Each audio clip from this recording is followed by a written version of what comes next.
Thank you, Arnold. Good morning. So we are a brief stewardship update. We are week 5 into the stewardship campaign. As you know, you might have heard me say this before, 100% of the funds needed to operate this church comes from our members and our friends. And your pledge support, which has been so wonderful, has allows us to carry on all the things we do in the church, including the wonderful music, and the service, and the fellowship, and the music, and the missions, the Christian ed, and all the things we do to impact lives. Each Sunday, we've also been very blessed to have a member of our church stand here and share with you their story about how this church has impacted their life. And this morning, I'm very pleased to introduce Lindsay Prospect, who is going to share some of her thoughts.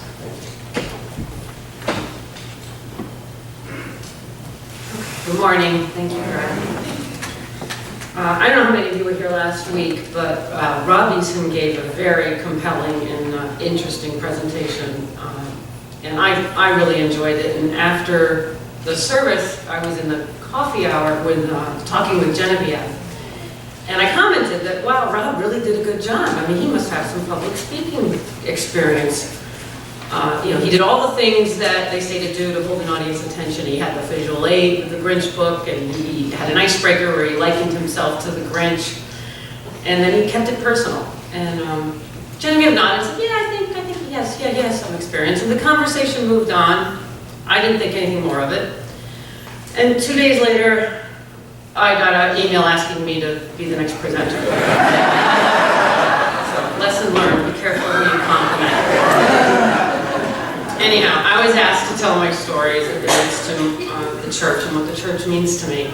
And I could probably stand up here and talk a long time, but I don't want to do that to you, so I'll try to condense it. But I am going to go a ways back. When I was a child, I was raised in a Congregational church, very similar to this one, in northern Connecticut. And I would say I was raised by very devout Protestant parents. My dad believed that you took your paycheck, and the first thing you did was you tithed to the church. And what you had left to budget was how you determined your lifestyle.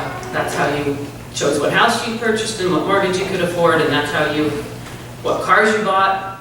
We had one. And after you paid all your other bills, that's what was left for the kids. And things like a bike didn't happen in my house. We didn't have one. Dad also had a lot of quotes. He believed things like the golden rule. We were constantly told a lot of phrases. I'm sure you've heard them all yourself. They'll ring bells. You get out what you put in. Nothing worth having comes easy. Practice what you preach. Put your money where your mouth is. And as an adult, one that I'm fond of, which is when you give to others in need, you get back tenfold. Well, as a teenager, I did not embrace his tithing concept, nor his phrases. Really? Tenfold? I just wanted one bike. For every dollar I earned, we had strict rules in our house. I had to put 50 cents in the bank because it was hoped that I would be the generation that went to college, and 10 cents to the church, and that left me with 40 cents. I even tried to negotiate the system, arguing that if 50 cents went right to the bank, then I should tithe on the remaining 50 cents. And Dad just paused and looked at me hard and said, you decide. Well, I was 11 or 12, and I knew what that meant. I did make it to college, but I did not go to church for about a dozen years.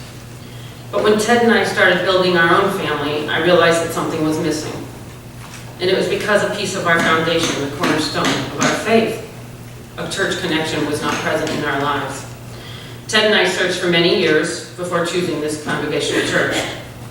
And as an interfaith couple, it's not easy to find a spiritual home. We've been here for over 10 years. We've raised 3 children here. They've all attended the wonderful confirmation class led by Ken and supported by many caring members of our congregation.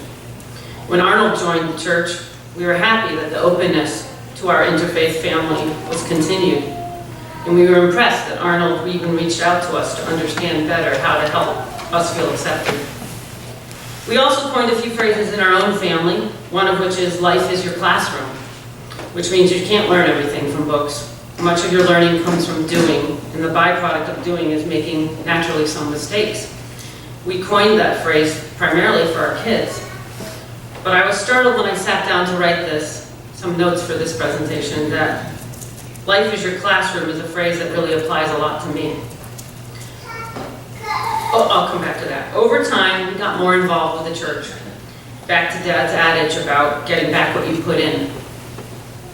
And acquaintances here became friends.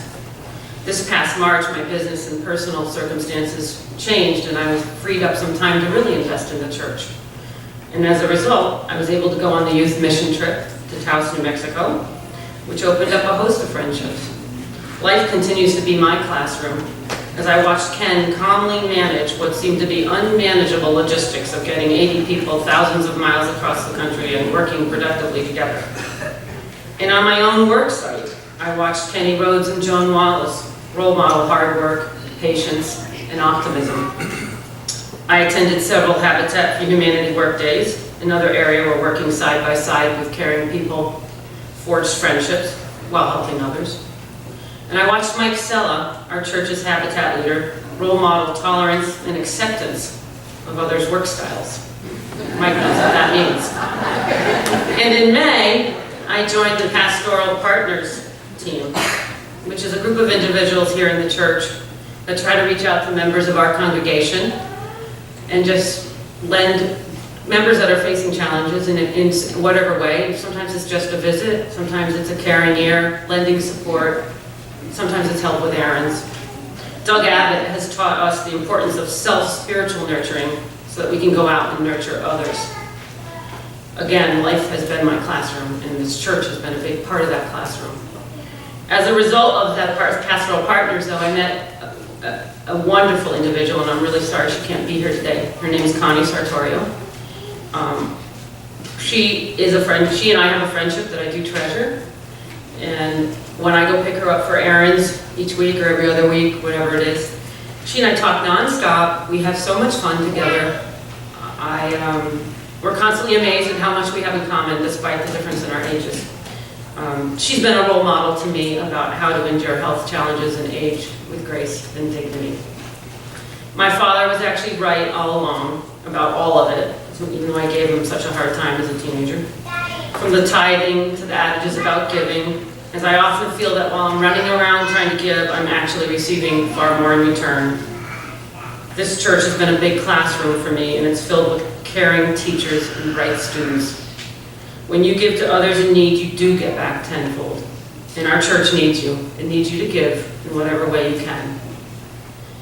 And guess what? Remember the bike.